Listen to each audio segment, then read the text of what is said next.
I appreciate the kind words. I also appreciate I got my picture with the plate before I said my remarks, so there's no taking it back now.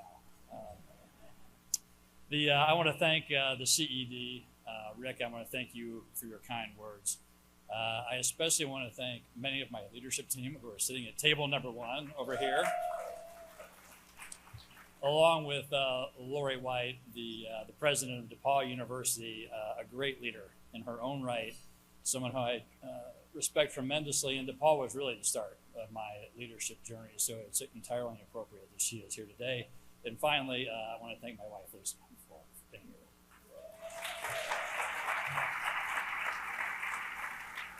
You know, challenging times, that's one of the themes, and how to lead through challenging times. And we've certainly had that. I mean, we had a global pandemic. George Floyd was murdered 5 miles from our corporate headquarters.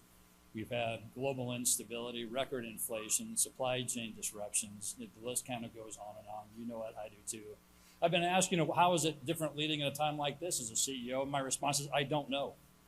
This is the only time that I've led in. What I do know is that there's no more important time to be a leader than the times that we live in. And you know, people have asked once in a while, Jeff, what do you does times like these challenges, do they create character? They do not. They do not.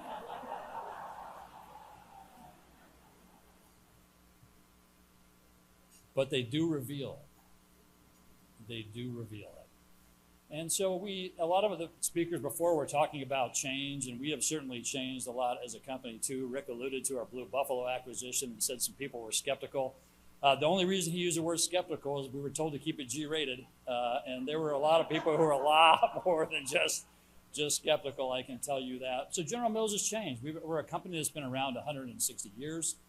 You know, some of the most well-known brands in the world, things like Pillsbury and Cheerios and Blue Buffalo Pet Food, Betty Crocker, Lucky Charms, the list goes on.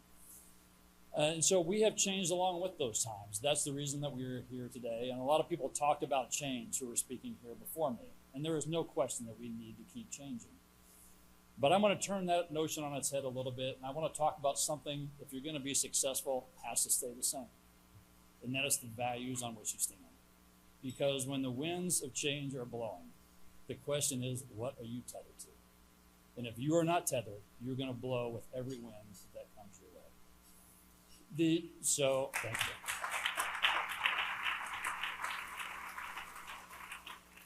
I'm incredibly proud of General Mills. I've been with them almost my entire career. The company is 160 years old. I have not been with it the entirety. But I want to talk about one of our values, which is really championing belonging. I want to talk about that as a bedrock value of the company and why I think it's more important today than it ever has been. For context at the company, General Mills hired its first female scientist in 1903. Yep. Our first female officer was appointed in 1966. We've had a female and a person of color on our board since 1975. And we've hosted the MLK Junior Breakfast in Minneapolis, the second largest in the world, for 35 years. And so when I talk about belonging and what we have done, yes, thank you, I'm standing on the shoulders of giants and the people who have come before me. And my job as a CEO is to shepherd those values and try to push them along with the rest of 30,000 other talented people. You know, why is all of this important? Because we're in 95% of U.S. households and households around the world. We need to reflect the people that we serve. And we don't do this because it feels good, although it does. We do this because it makes us a better company. We attract talent from all walks of life, and those people work together because they know they have a voice, and that voice is heard. And you know what I would submit to you is diversity is important and inclusion is important, but there is nothing more important than belonging, and here's why. The first thing is belonging is a team sport. Reflect on your own life. Have you ever felt somewhere where you belong? And how great does that feel? Effort is discretionary. And belonging is a team sport. You can't make yourself feel like you belong. Someone else has to make you feel that way. Christy opened up this session with a very important concept that I don't want us to leave, which is when we talk about the value of people and belonging, it is not a fixed pie. It is an expandable pie. 90% of people at General Mills feel they belong. When we started talking about this 5 years ago, before belonging was cool,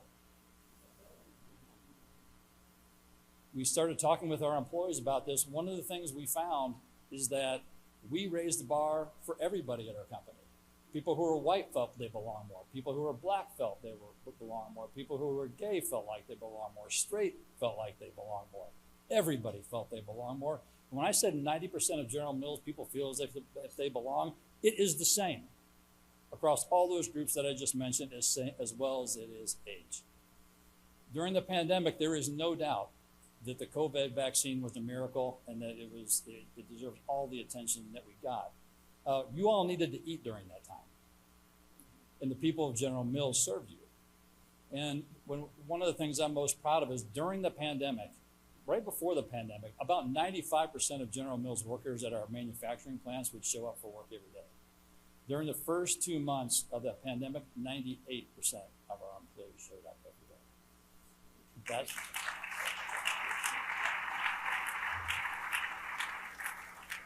So if you don't think belonging makes a difference, it sure did in everything you ate during that pandemic. The last thing I'd like to close by saying is one of the other values of General Mills is do the right thing all the time. Not when it's convenient, not only when people are looking, but all the time. It's the reason why we've served those 30 billion meals. It's why General Mills has founded Feeding America. It's why we do regenerative agriculture. It's why we do what we do. It's not about a slogan or a piece of paper or commitments we hold in front of other people. It's also not something we walk away in the face of adversity.